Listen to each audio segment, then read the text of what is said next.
Hi there, ये virtual university की final term की सॉल्व पेपर सीरीज की वीडियो है। कंप्लीट सीरीज इस चैनल के ऊपर अपलोड की जा रही है और आज की वीडियो के अंदर आपसे MGT 201 फाइनेंशियल मैनेजमेंट के मिड टर्म के सॉल्व एमसीक्यूज आपको करवाए जा रहे हैं और कोशिश की गई है जितने भी सॉल्व एमसीक्यूज इनके आंसर्स आपको करेक्टली प्रोवाइड किए जाएं और अगर आप इनको खुद से मैच कर लें आपके लिए और भी बेटर होगा। इससे आपकी प्रैक्टिस भी होगी और अगर इसके बाद भी कोई मिस्टेक होती है वो भी आपके सामने आएगी। इसमें सबसे पहला ये कि आरबीएस जो है वो पे करता है 5.60 कंपाउंडेड डेली और on a month for 9 month certificate of deposit. किसके ऊपर करता है? 9 मंथ सर्टिफिकेट ऑफ डिपॉजिट पे। अगर आप डिपॉजिट करते हैं 20,000 rupees, so you would expect, आप एक्सपेक्ट करेंगे कि अर्न करें around dash in interest. So इसका जवाब है 858 रुपीज।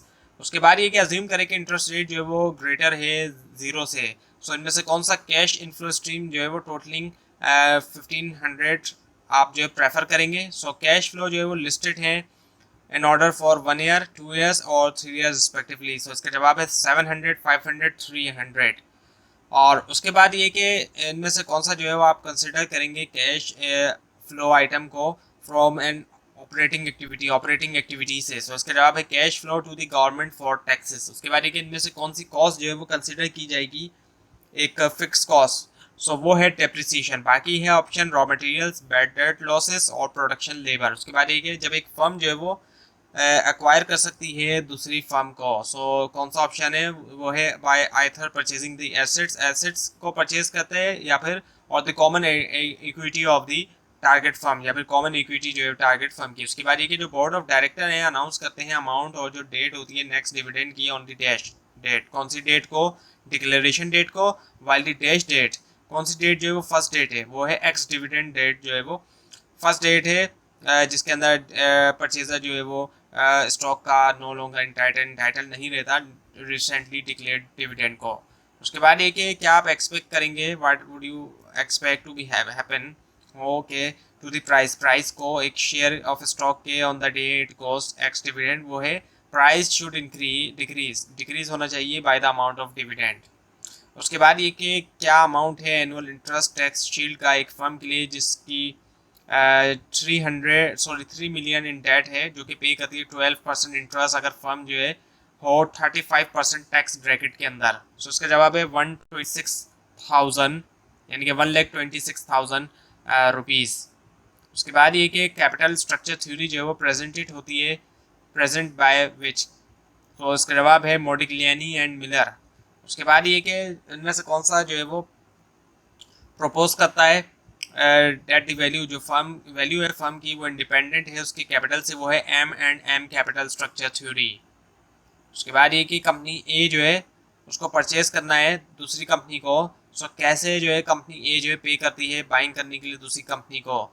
सो वो कैश में भी है, शेयर्स में भी है, बैंक बोरिंग में भी है, all of the given option है इसका जवाब। उसके बाद ये कि इनमें से कौन सी इक्वेशन से नेट इनकम जो है वो कैलकुलेट की जा सकती है? सो उसका जवाब है NI is equals to EBIT minus XD by RD, और ये पूरा का पूरा मल्टीप्लाई होगा 1 माइनस TC से।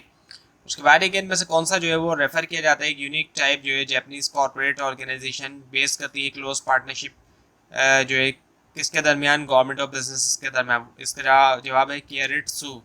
उसके बाद ये कि बिट रेट क्या है करेंसी के लिए? वो है बाइंग रेट जो है फॉर करेंसी। उसके बाद ये कि इंटरेस्ट पेड होता है ओरिजिनल प्रिंसिपल बोर्ड के ऊपर और प्रीवियस इंटरेस्ट अर्न उसको अक्सर रेफर किया जाता है किस नाम से? Compound interest.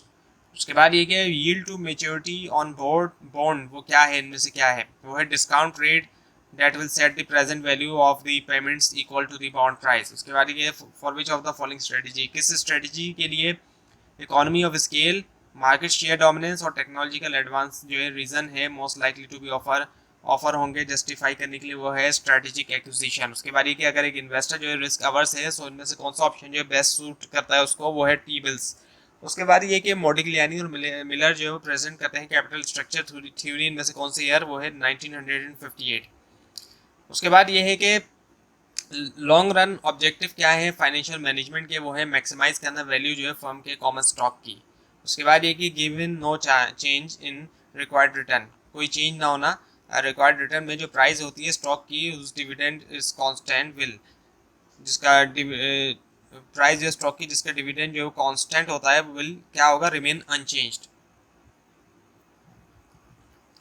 उसके बाद ये कि जो एक आर्बिट्राज अपॉर्चुनिटी एग्जिस्ट करती है अगर एक इन्वेस्टर जो है वो क्या करता है, कंस्ट्रक्ट करता है एक डैश इन्वेस्टमेंट, जीरो इन्वेस्टमेंट। उसके बाद ये कि इनमें से कौन सा जो है वो मार्केट है शॉर्ट टर्म डेट के लिए, वो है मनी मार्केट। उसके बाद ये कि बॉन्ड इशू होते हैं मार्केट में किसके ऊपर, बहुत प्रीमियम पे भी और डिस्काउंट में भी।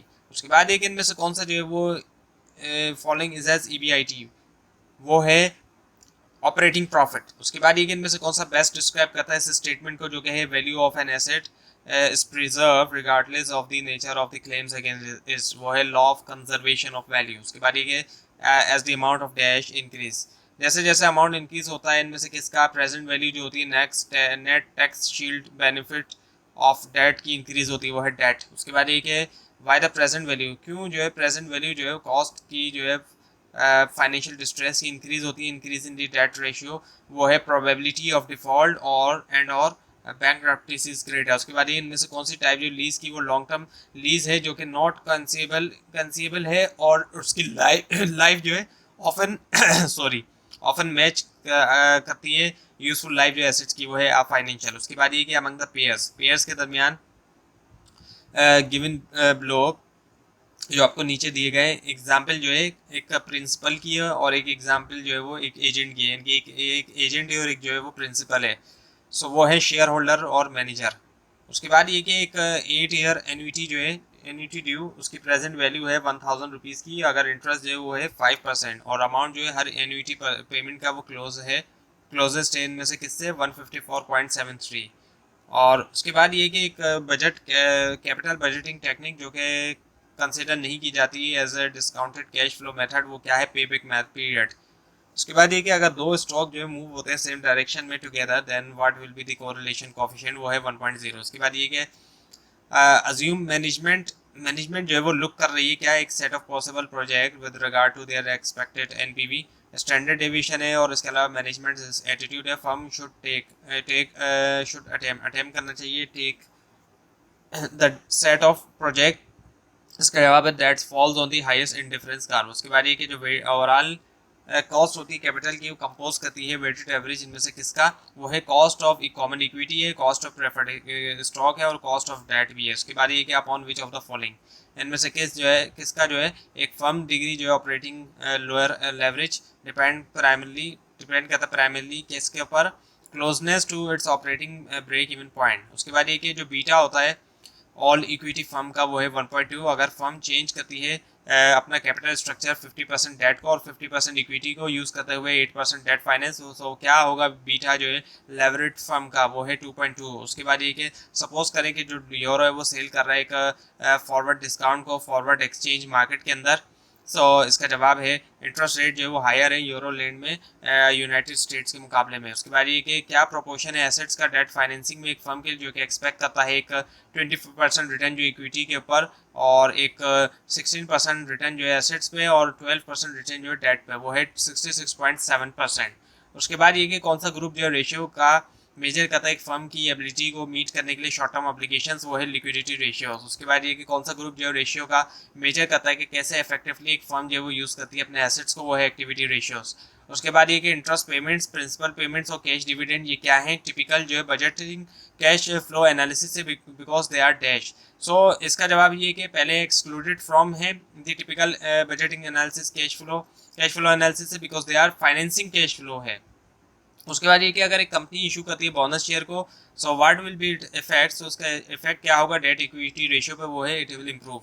उसके बाद ये कि जो ऑब्जेक्टिव है फाइनेंशियल मैनेजमेंट का, वो क्या है मैक्सिमाइज करना क्या किसकी वेल्थ को, शेयर होल्डर्स की वेल्थ को। उसके बाद ये कि इनमें से कौन सा जो है वो कॉमन करेंसी है जो कि क्रिएट होती है बाय ग्रुप ऑफ यूरोपियन, वो है यूरो।